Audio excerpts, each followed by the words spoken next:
Hi guys, it's Night Fear, and I am coming on to do my wrap up for FairytaleAthon, and this happened at the beginning of February, so I probably should have done this quite a while ago, but I'm kind of glad I didn't because I did only complete 4 of the challenges that I wanted to during the readathon, but then I completed a couple other books, so I do want to go ahead and tell you about all of them. So let me go ahead and start.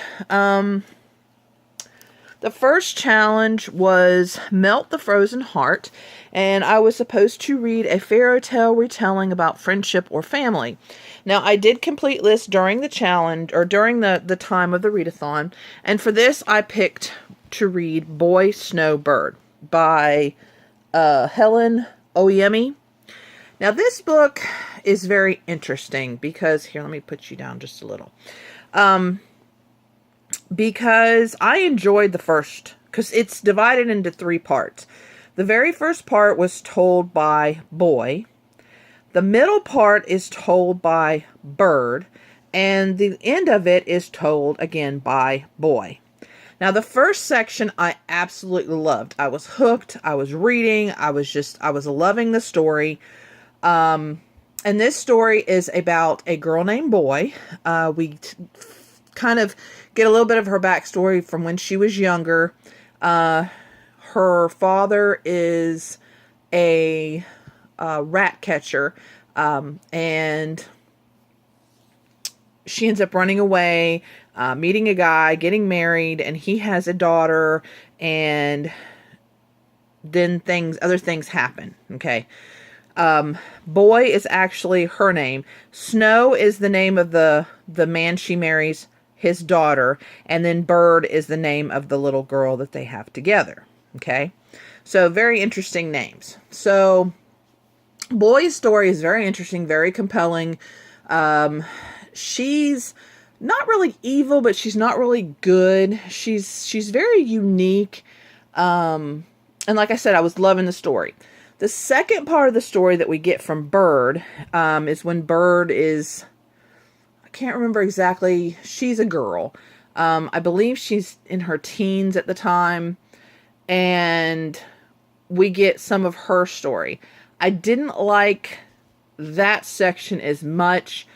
I would really have liked to have continued the story all being told by Boy's point of view, but my opinion. So anyway, the third part of the story, we go back to Boy, which is a little, so you get all invested, in Bird, and then you have to come back out of Bird's perspective and go back into Boy's perspective. Okay, fine. I'm, kind of trying to get back into her head. And this is one of those books that just ends.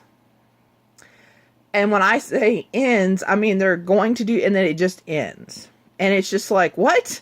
I want to know the rest of the story. What happens? And there isn't, as far as I know, this is just a standalone. Now, if anybody knows different, please let me know, because if this does continue, I'd really like to know, because I really want to know what happens to these characters. And so because of that, because of the switch in the perspective in the middle of the book and the way the book ends, I gave this book 3 stars. But I really do want to read some more from this author, because I like the way her mind works. So I can see that I'm thinking that I'm gonna dig, her other books. So, but like I said, I was a little disappointed, especially after being so invested in the story, and then it just kind of ended, and I was very sad.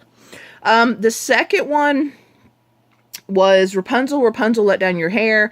You were supposed to read 500 pages or longer. I was supposed to read Inkheart. I started it, but I wasn't feeling it. I will probably read it again, try again at some other time, but I wasn't feeling the book. So I just stopped. Not really a hard DNF, but just a DNF for now. The third one is Gadgets and Gizmos Aplenty. Read part of a series. Of course, I don't have enough series going on, so I decided to start a new one. Yeah, why not? So I decided to read Howls Moving Castle, and these are 3 of the different covers. Because I read it as an ebook, and that was actually the cover, this one right here. But these are some of the other covers, and they're really kind of cool looking covers. I absolutely enjoyed this story. It was amazing. It's about a girl who, she is the middle sister, and so you know how in fairy tales the middle sister doesn't really, or wait a minute, no, hold on. She's not the middle sister, she's the oldest sister. And how the oldest sister doesn't necessarily, isn't she the oldest sister? Oh, now come on, now I can't remember. Anyway, whatever sister she is, because I can't remember and I don't have the book to refresh, because like I said, this was a month ago and I've read a lot of books since then. But so whatever sister in line, because she has two other sisters, and whatever sister in line she is, usually that particular sister doesn't get anything, doesn't, you know, get the prince, doesn't get this, doesn't get that. And so she's convinced herself that she doesn't deserve to get anything. And so things happen and she ends up meeting this witch. And the witch actually turns her into an old lady. And so she decides to go to this castle, which is a moving castle. This castle's really cool, guys. The way it, I mean, I'm not going to spoil too much about the castle, but it's really cool on the way the castle works. And the castle actually has a fire demon, and the fire demon controls stuff, and it's really neat. But anyway, she ends up going to the castle to ask Howl's help, and Howl is a magician. And so it's all about how she meets Howl and the things she has to go through and the people she meets. And it's a really, really cute story. And I really enjoyed it. And I really want to continue on with the series. I did give it 5 stars. So I highly recommend this one, guys. It is a middle grade. So I wish I would have gotten this sooner, because this would have been perfect for middle grade March. Of course, it is only the beginning of March, so you could still read it. Okay. So that's enough about Howl's Moving Castle. Okay, now, this is one, I did not finish this during the time, but I did finish it. Actually, I finished it yesterday. And this is Beware the Snow Queen, set in winter or wintry word in title. Okay, so this is The Bear and the Nightingale. This is another whole serious story I have to tell you. So I did start this. I read 25 pages in this. And I was bored out of my mind. Well, not really bored, because I liked some of the characters, but it was so slow. And I was like, oh my gosh. And I was thinking about DNFing. And so I just set it aside. And so I didn't complete it. And so the books were actually due yesterday, but my library gives 1-day grace period. So for the last couple days, I was like, okay, I need to get some of these books finished, because I had 4 that were due today. And I needed to finish 3 of them. I ended up finishing this one other, and then I'm halfway done with the other one. I'll just try to find it on Scribd or something. And anyway, getting off topic. So I was like, I really need to finish this book, because it was interesting. Some of the concepts, the Russian myths and stuff, that some of the things that her nurse, the main character's nurse, tells her, and I mean, that part was interesting, but it was just, I don't know, it was just kind of dull. So I found it on audiobook, and I started listening to it. And I was doing other things and just kind of listening to it. And then I guess a little before halfway through, it started getting interesting. And so what this is about is, this is a Russian-inspired tale. And so, of course, the whole book is pretty much in winter, because, you know, it doesn't really get really warm there. So most of the time you're in winter, okay? And there are princes. There is a prince. So we do get to meet him later, kind of in the middle-ish of the book. We have the girl who, I should be able to remember her name, and now I can't. But anyway, the main girl, she is different. She's kind of wild, and she runs to the forest a lot, and she can see things that other people can't see. And so you get that whole story of there are house spirits and other spirits, or spirits in the forest and things. And so you get that whole story. And then her father decides that she needs a mother. So he goes and some things happen and he brings this woman home. And he's kind of tricked into marrying her. Not really, but kind of. And so this woman can also see spirits. And she's convinced that she's crazy. And so she bans them. And this priest comes, and he has the gift of being able to pretty much talk people into things. And so he talks them into this village of not leaving offerings for the spirits. And that kind of is what causes the problem. We also meet the winter demon. We meet his brother, who is the bear. There's a couple of magical horses. And there's just... It's if you can get through the beginning of it, it's really worth reading. Because the last half is definitely... is definitely a lot better. It's just, and even the last half is a little slow in a couple places, but it's doable. But if you can get through the first half of the book, I'd say first, third to a half, I would say, you're good, because it was good. I did only give it 3 stars because of how slow it was in the beginning. I am planning on continuing this series.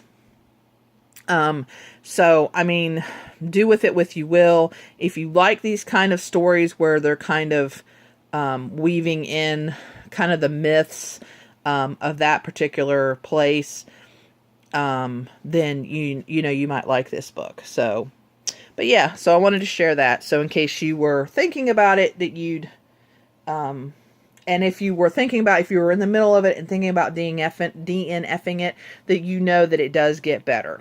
So, okay. So the next one is True Love's Kiss, Swoon-Worthy Romance. Now, I decided to read Beast by Bree Spangler. It is a queer, modern retelling of Beauty and the Beast. Now, there is no magic in this. This is a contemporary book. It is about this boy who is very tall, and he is very hairy, and he considers himself to be a beast, and so does everybody else. And so he ends up getting on his roof to go after a football, and he falls off the roof.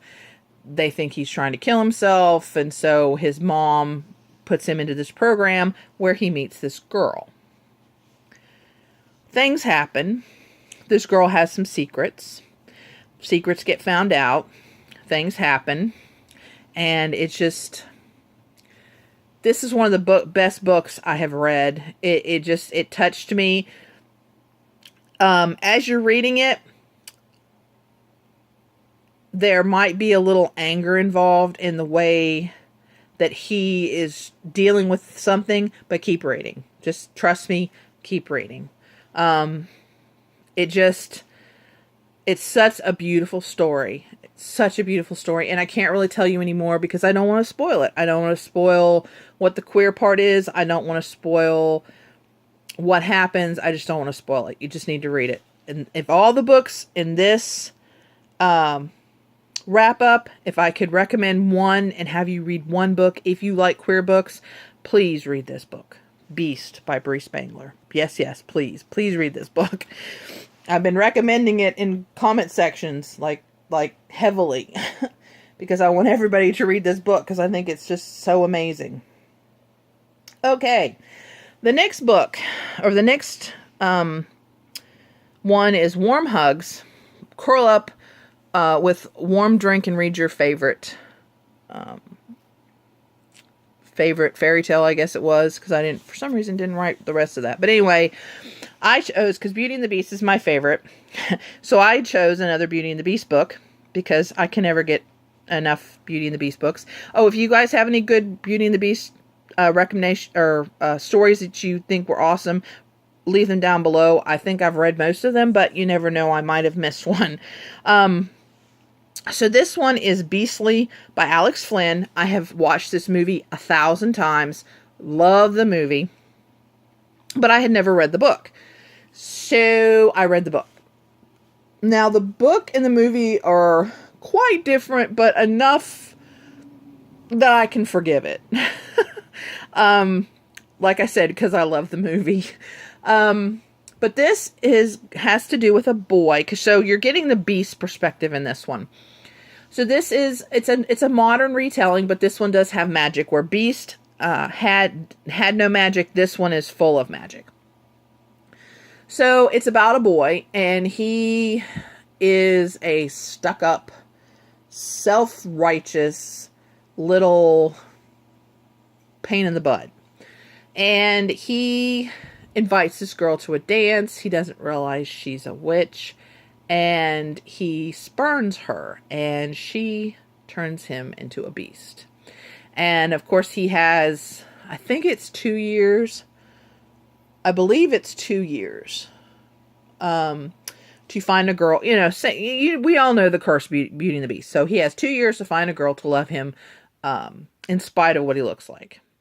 And so, you know, he finds a girl, he brings her to where he lives, and it goes on from there. You know, like I said, we know the story of Beauty and the Beast. So, but it's such a sweet story, and I really enjoyed this one. I gave it 5 stars.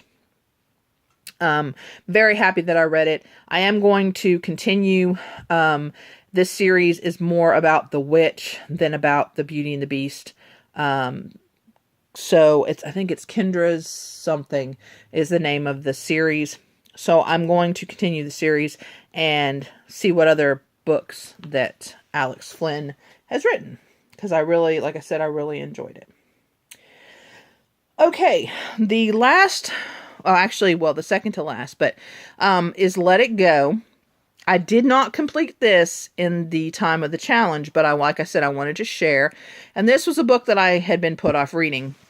Well, this is one that I've had on my TBR. I've seen it at the library a couple times, but have never picked it up. So I decided this was the time. This is called Splintered by A.G. Howard. And this is not a Beauty and the Beast, an Alice in Wonderland retelling. Now, this again had the problem of the very beginning bored the heck out of me, but I continued. I got through the boring parts once again with an audio book. Because it tells her backstory, it tells about her mother, it tells blah, blah, blah, blah, blah, and it was just, I don't know, to me it was very boring. But once she gets to Wonderland, the way that A.G. Howard twists Wonderland is wonderful. And so this is about a girl. Her name is Alyssa. I'm surprised I actually remembered that. And her mother is in an insane asylum, and they are related to the Alice that the Alice in Wonderland books are based on. Okay, so she can talk to bugs. Or no, let me rephrase that. The bugs talk to her, and she tries to ignore them because she doesn't want to be crazy too. And she finds a bunch of stuff. She finds out some things about her family's history, blah, blah, blah. And she ends up in Wonderland. And like I said, I'm not going to spoil that part because I'm not a spoiler. And so she ends up in Wonderland, and she finds out some more things, and some things that she thought aren't necessarily the way they really are. And I'm trying to think if I can tell you anything else. I really can't tell you anything else without spoiling it. But if you really like Alice in Wonderland, I would recommend this book. I only gave it 3 stars because, like I said, I was bored at the beginning. But once they get to Wonderland, it picks up. So this is another series that I am going to continue with, and am very excited to continue with because of kind of what happened and where it might be going. And yeah, so all right. So the last challenge was Gaston's Tavern to read the group book. And that was A Curse So Dark and Lonely by, is it Brigid Camermer or something like that? I could not get a hold of this book. Scrib does not have it. My library does not have it. Overdrive for my library app does not have it. I can't afford to buy it, so I couldn't read it. This is another Beauty and the Beast retelling that I really want to read. It's been on my, since I heard about it the very first time when people were talking about it, when they were reading it, were arcs of it, I added it to my TBR. So I'm just waiting until my library buys it. So I will be reading this book. You will be seeing A Curse So Dark and Lonely eventually as soon as I can get a hold of it. So that is the only reason I did not read that book. So unfortunately, I only finished, like I said, 4 of the challenges during the readathon, but I did finish almost all of them eventually. So anyway, guys, if you have any fairy tale retellings that or fairy tale stories that you think I should read, let me know. I'm always down for reading some more fairy tale stories because I love fantasy and fairy tale, and even the dark ones like Splintered and The Bear and the Nightingale is a little dark, but I really enjoy dark books too. So let me know, and thank you so much for watching, and please remember to always be kind to one another, and I will see you again in the next video. Bye!